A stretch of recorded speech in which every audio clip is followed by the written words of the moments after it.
What's going on, guys? It's your boy Neeks back with some more transfer news. And for Spurs fans, it's been an exciting window. It's been a entertaining and busy window.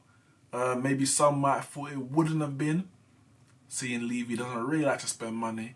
But one always thought and said that once Jose came and he made that move to Spurs official, you felt there'll be money to spend. Jose is not going anywhere where there's no money to spend. And so it has proved. Tottenham have signed the exciting Dutch star Steven Bergwijn.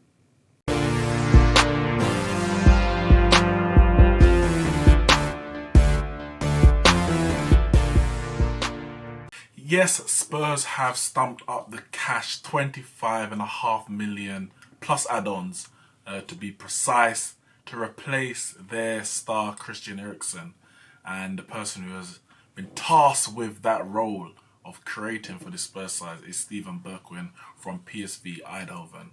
22-year-old winger, I want to say, but I use that term very loosely because he's more than a winger.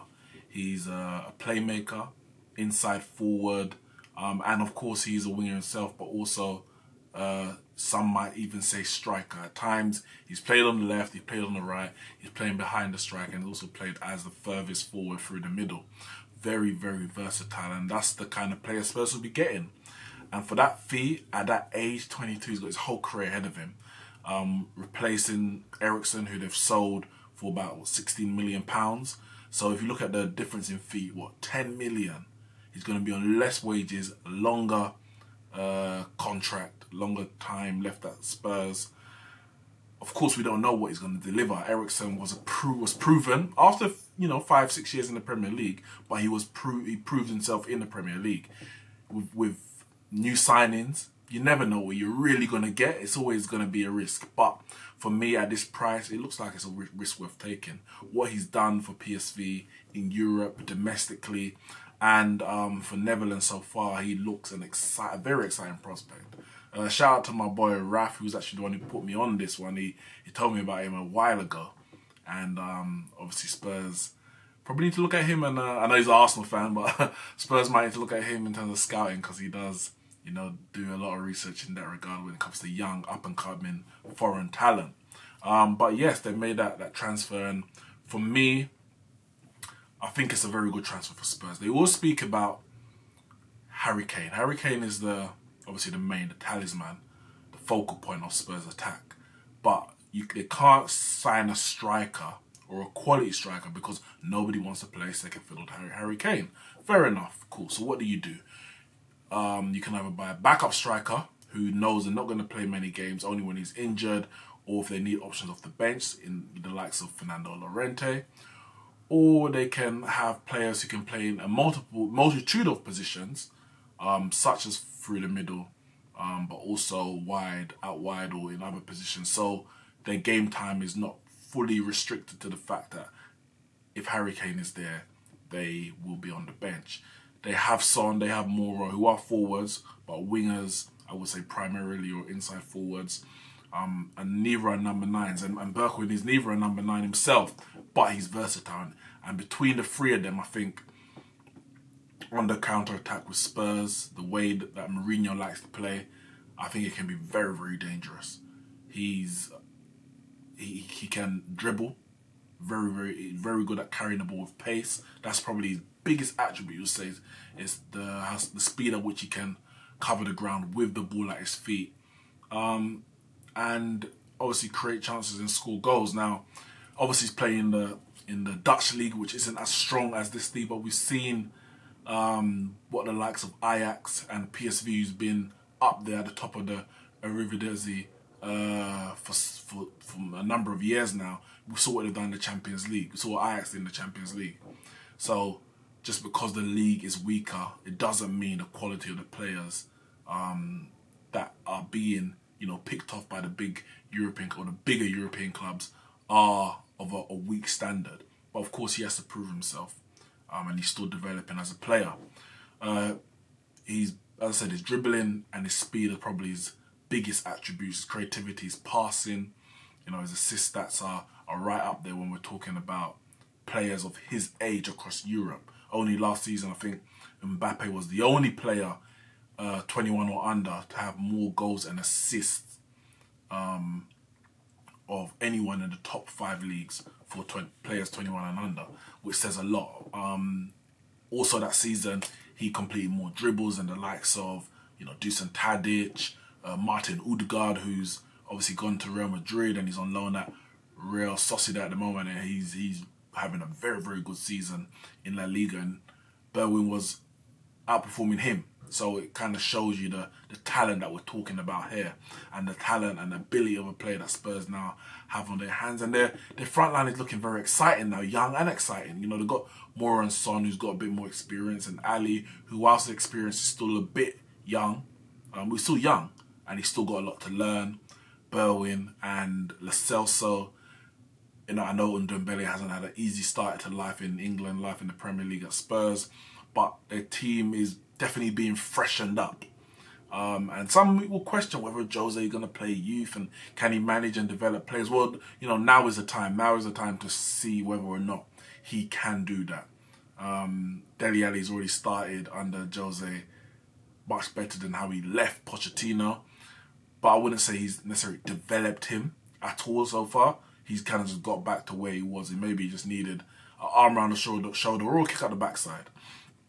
But I guess the next few years, if Jose remains that long, will show whether he's got that ability that he's been questioned about for so long. Berwin got his international call-up October 2018. He's been a mainstay in the Netherlands squad. Since then, Nations League, he caused Ben Chilwell pure problems in the Nations League semi-final, and of course they lost to Portugal in the final. But he showed his ability there. Coming up against a left-back who's been touted for teams like Chelsea, Manchester United already. He actually left Ajax when he was 14 because he fell out with a coach. And those who know and speak about him have said that mental strength to make that decision at 14 to say, this ain't the right place for me. I need to go somewhere else and make something of his career, which he did. Some people can fall out with,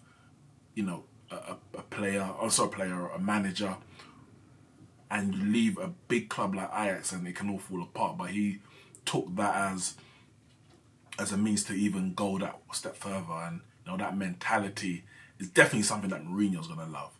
And I think at this level, that mentality is so important. They say everyone has talent, but it's those who've got the mental strength that will really be able to turn that talent into output, into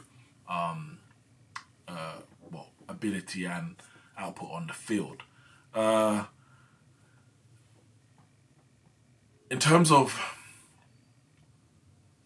Spurs, now, some would argue, and I've heard this with a lot of transfers, if he was so good, why wasn't XYZ in for him? It doesn't always work like that. It's about the moment, the time, who needs what, who is willing to, Barca, we know they need reinforcements, but they're looking more for a striker because Suarez is out. Doesn't mean that this guy wouldn't be good enough or fit in at a team like Barca, but every team needs something at different moments. And I think this injury to Kane has really probably escalated the problem for Spurs and all the urgency for Spurs to go and get a player in this position, and to help complement the likes of Moura and Son. And I mean, if Chelsea don't do any business between now and the end of the transfer window, Spurs are in a brilliant position to go for top 4.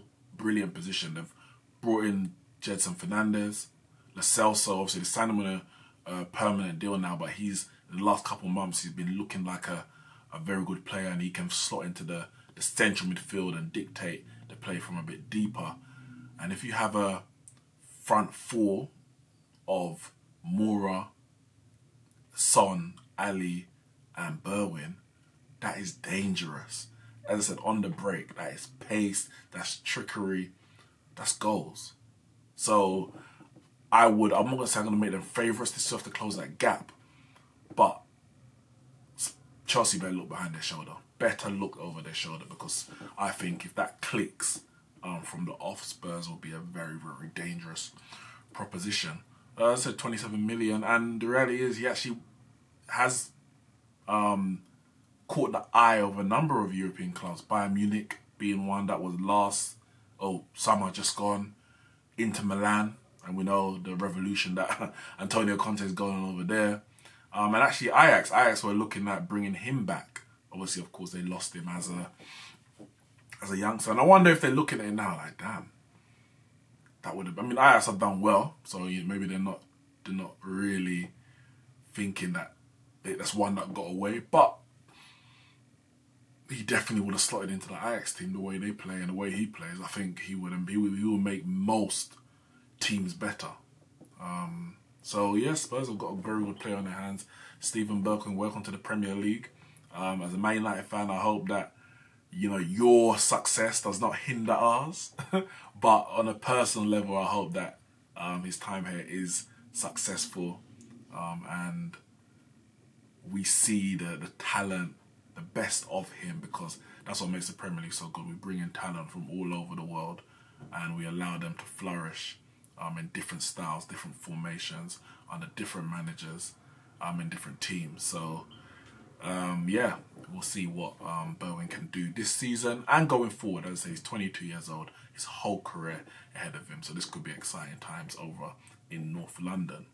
Before I finish, there's been some more big news. Of course, we know, and I'll do a video on this when it's actually completed, that Bruno Fernandes, that deal has been officially agreed between Manchester United and Sporting. It's just the medical and the personal terms to be signed, sealed and delivered. So I'm sure Thursday I expect everything to be done for him to be announced and ready to go into the squad for the Wolves game on Saturday. And actually this afternoon we heard that Barcelona made an £85 million bid for Everton's Richarlison. 85 million, which was literally just batted away, rejected on site. And you're thinking, Richarlison ain't worth 85 million. And I agree, he's not worth 85 million. But everyone got to ask themselves, they don't need the money. That's the first thing. If we sell Richarlison, who are we buying? Who are we actually buying? Like, Richarlison is their best player. You have to go and replace him, and they already spent 40 million on buying him from Watford. Now, if you're going to sell him on the 29th of January, 2 days, you're not replacing him in this transfer window. So you just hamstrung yourself for the rest of the season. And they've got their own aspirations. They're trying to strengthen their squad. They brought in Ancelotti. That itself should be a pulling power and a staying power. Of course, Barcelona will come calling. Richarlison may want to go. But also working under someone like Ancelotti, and you compare that set to Barcelona's manager, Setien, it's incomparable. So, Everton may need to up his wages, keep him sweet, but he's their main player, the talisman, and Everton would do well to keep him. And you know what? I'm actually happy that it was rejected, because Premier League's got money, and therefore everyone in Europe overcharges us for players if we want to go over there. So you know what? Yeah. You bid 85 million for Richarlison? No. You want him? You go higher than that. I don't know if Everton's even got a price for him. They will need to, of course, find a replacement if it ever came to that. But no, you need to pay a premium, because we've been paying premiums for years now, rightly or wrongly. So it's time to pass that back. Pass that back to Europe. And maybe if teams realise, they're charging a premium, we're charging a premium, let's just lower everything. Might make the football, the transfer fees that much more realistic. But yeah, Everton rejected 85 million bid for Richarlison. Barcelona looking very desperate, trying to replace Suarez. There was talk about Bruno Fernandes doing a deal and then loan him out to Valencia so they can get Rodrigo from Valencia. That deal looks like a bit dead in the water now. So they might have to go into the season with the squad they've got. And as I said on the dugout, Real Madrid are, I would consider them favourites at this stage, to say that they're going upwards. Barca's going the other direction, and La Liga could be returning to Madrid, and that would be big props to Zidane, who's returned after his first 3 years there, successful 3 years, and he's had his credentials questioned, and this could be a massive moment for him and Real Madrid in terms of the dominance and power over in La Liga. Guys, let me know all your thoughts on everything we spoke about today, what you're expecting from Steven Bergwijn at Spurs, and Everton rejecting Barcelona's bid for Richarlison. Is he worth 85 million? Is he even good enough for Barcelona? Hit the like and subscribe button, guys. Share the video. I'll see you soon.